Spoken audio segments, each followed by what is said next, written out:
Welcome back to Sagacity Science Hall. Today we'll be looking at derived quantities, the derivation alongside their units. If you've not watched the first video where I talked about fundamental quantities alongside their units, do well to watch, like, share, subscribe, and also recommend my YouTube channel to any science students struggling with science subjects. Okay, now let's migrate to derived quantities. The first one, area. Remember what I said about derived quantities in my first unit, that they are gotten by combining some fundamental quantities by using some mathematical operations like multiplication, division, or any other mathematical operation. Now, using the area of a square as an example, what's the formula for area of a square? Length times length. And now, length is a fundamental quantity. What's the unit of length? Meters. Times, what's the unit of length? Meter. I'm sure you can remember your indices in mathematics. When the bases are the same, what will you do to the powers? You add the powers. The power here is 1 and the power here is 1.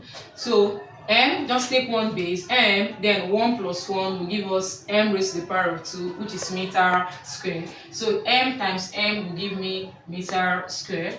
So the unit of area is meter square. Now the second one, volume. Length times breadth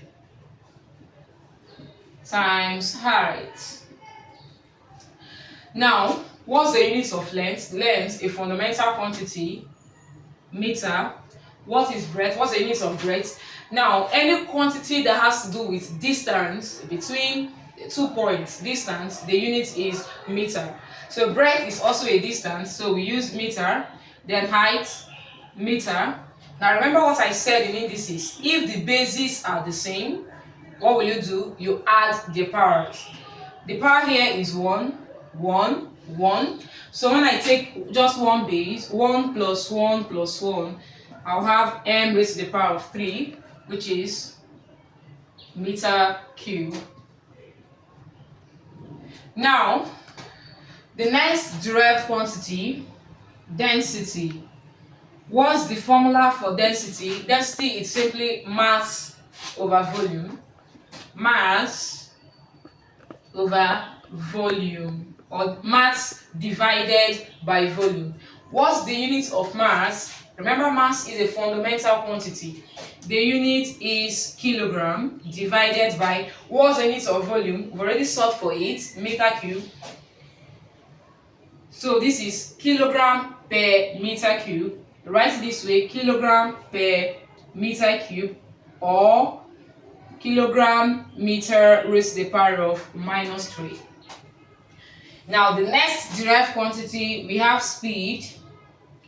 What is speed? Speed is distance all over time. Remember what I told you? Any quantity that has to do with distance, the unit is meters. So I'll write down the meters all over time, a fundamental quantity, the unit is second. So this is meter per second. Meter per second, or ms raised to the power of minus 1. Okay? Now the next derived quantity, we have velocity. What's the unit? What's the formula for velocity? Velocity is simply the rate of displacement, which is mathematically displacement all over time. Displacement all over time. What's displacement? Displacement simply means distance in a particular direction. Since it is still talking about distance, the unit is meter. And what's the unit of time? Seconds. So what's the unit of velocity now? Meter per seconds, or mx raised to the power of minus 1. Now, if you observe very well, you realize that speed and velocity have the same units, yet. But the only difference is this: Velocity has direction because of the presence of displacement here, making velocity a vector quantity and then speed a scalar quantity. Okay, let's look at the next quantity.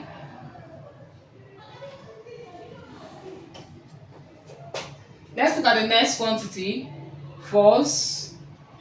Okay, acceleration.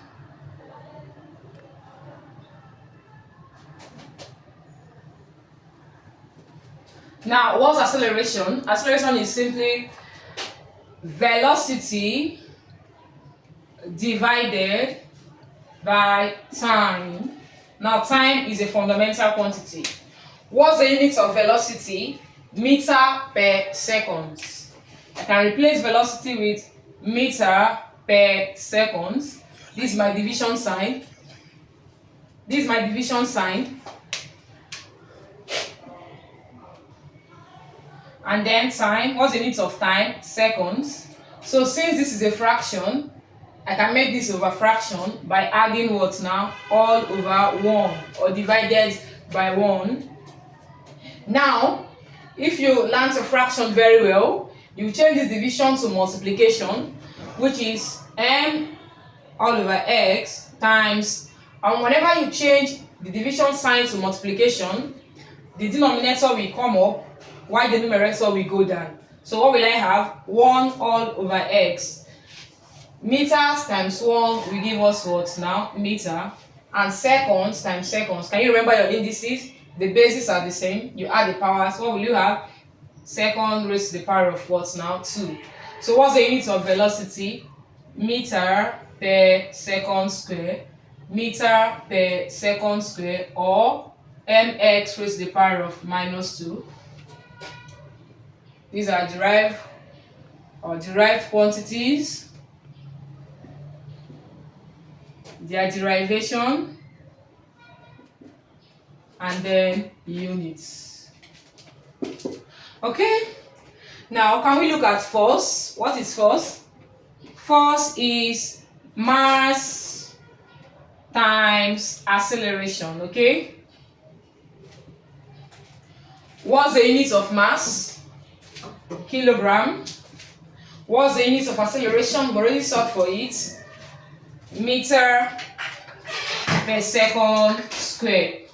And then when you multiply kilogram times meter per second square, what will you have? Kilogram meter per second square. Kilogram meter per second square. Okay, this is the unit of force, or force can be measured in Newton. Okay, now let's look at momentum. What's momentum? Momentum is mass times velocity.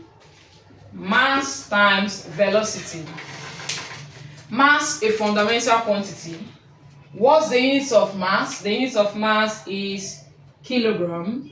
What's the unit of velocity? The unit of velocity is meter per second. Meter per second.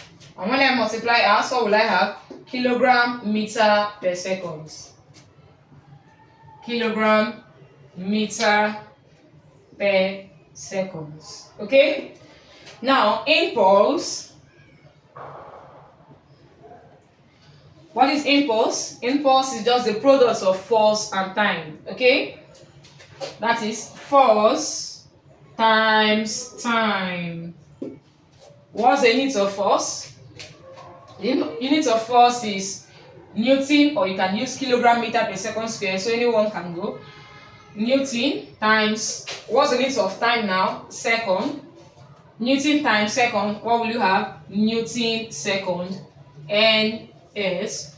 So you can also use kilogram meter per second square. Okay, you can try some of these quantities and get their derivation alongside their units, and then drop your answer in the comment section. Work done. Work done. Work done is force times distance. Work done is force times distance. Substitute force with the unit of force, and then distance is meters. You can also get the unit of moment. Moment is force times perpendicular distance. Okay, you can also get the unit of pressure. Pressure is force acting per unit area, which is force all over area. You can also get the unit of power. Power is the rate of doing work, which is work done all over time. You can try these ones, solve them, and put down your answer in the comment section. Thank you so much. Do well to like, share, subscribe, and also recommend my YouTube channel to any science student that is struggling with sciences. Thank you.